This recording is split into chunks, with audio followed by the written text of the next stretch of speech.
You send us these maps of this radiation cloud that's coming over the United States in a term called becquerels.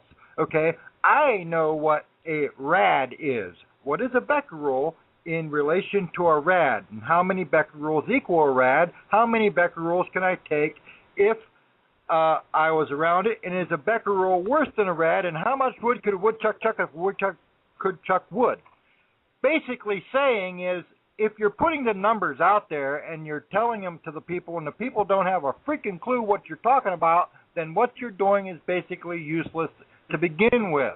And if it's under 50, it's usually normal background radiation anyways. And if memory serves me correctly, the United States did an assload of atomic tests down in the Bikini Atolls and in the Southern Pacific pre-World War II, and it had no ill effects in the Southern Hemisphere.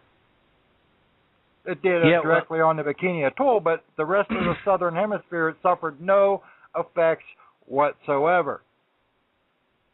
Well, I'm not saying that there's no effects, John, but what I'm saying is there's a tremendous amount of people out there that claim to be experts on this stuff that don't know what they're talking about, and B, the truth is most certainly not being put out there by the corporate media or anybody for that matter. As a matter of fact, there's been pretty much a blackout on it. But what I'm trying to say is I think there needs to be better coverage on it, and people need to understand what the risks are and what associate with that. Now, you got to remember, too, John, not only was there tests in the Bikini Atolls, but also down in New Mexico, in Arizona, in Utah, I think Wyoming, all around there in those desert regions, they've done nuclear testing. So, I mean, it's happened everywhere. We have pretty much radiated our planet. I mean, that's just the way it is, whether you like it or not, whether you choose to accept it. And unfortunately, there's no really clear way to determine just how many cases of cancer are attributed to that each year. I mean, we could speculate all day. Well, it just gets under my skin. It's 50 today. It was 37 yesterday. Do I plant a garden? Do I not plant a garden? Do I lay out in the sun? Do I go swimming? Do I not go swimming? Do I hide in my basement, huddled in a corner, crying and weeping because I just don't know what the hell to do? Right. Live your life, folks, and fight for the things that you can fight for. Is there anything that you can do right now about radiation in Japan? No. Is there anything you can do about radiation in milk? Yeah, you could choose not to drink it, if that's what your choice is. You could choose not to plant a garden. You could choose to live in fear, or you could choose to make a difference, if that's what you want to do, and try to save this country that's on the precipice of going over the cliff. And that's really what it all comes down to. There was a great YouTube video. Now, Alex Jones interviewed Alfred Adask, and it's called The Big Legal Secret. The Government Thinks We're Animals. Watch those videos, folks. Watch those videos on YouTube. There's plenty of blogs out there that have it, but it's huge, especially for sovereign citizens or people that are in the sovereign citizen movement. This is huge because a sovereign citizen argued his case and won on the basis of the government thinks we're animals. And I wish I could describe it a little better. I'm totally not up to speed yet, but what I have seen is fascinating. Absolutely fascinating. And I encourage everybody to watch that and to do a little more research on it, especially the sovereign citizens out there, as two people were tried on the same charge before this Mr. Adask, and they were found guilty, but because he took this different tact in arguing the case, I mean, it was a diamond in a rough argument, and he won. So it was very, very interesting, and I'm very glad that he was able to be vindicated. And when you hear about the charges that they tried to bring against him, unbelievable, absolutely unbelievable. Well, so I mean, it's happening on all fronts, John. I could argue that being that I am an animal and the government is calling me an animal, and I'm the only one like me, therefore I am unique. So therefore, I should be protected under the UN Wildlife Preserve Act as an endangered species, so that when the UN comes to wipe everybody out, they will keep John King around because John King is an endangered species. Sure, John. You go ahead and try that and see what happens. I thought I found a loophole. Back to the drawing board. The number to call if anybody wants to call into the show is 646-727-3387.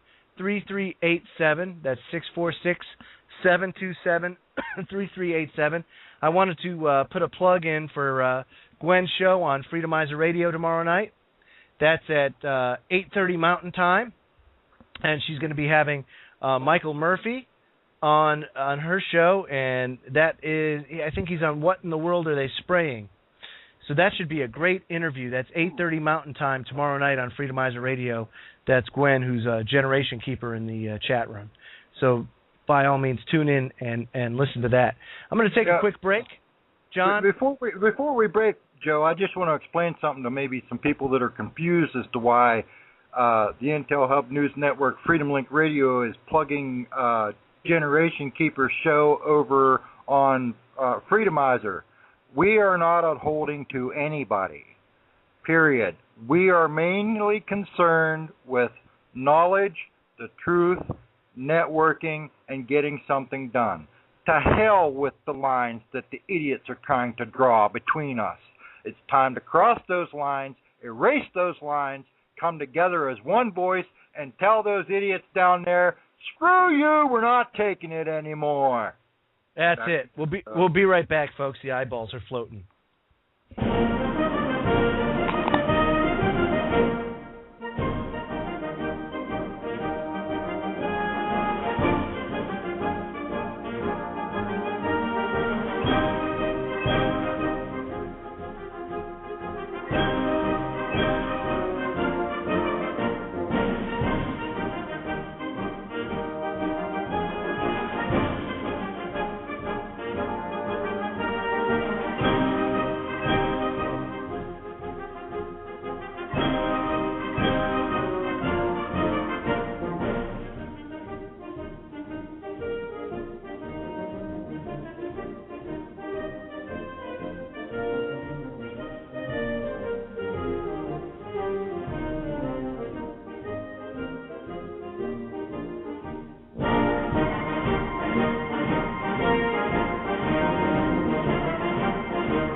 We're back, folks.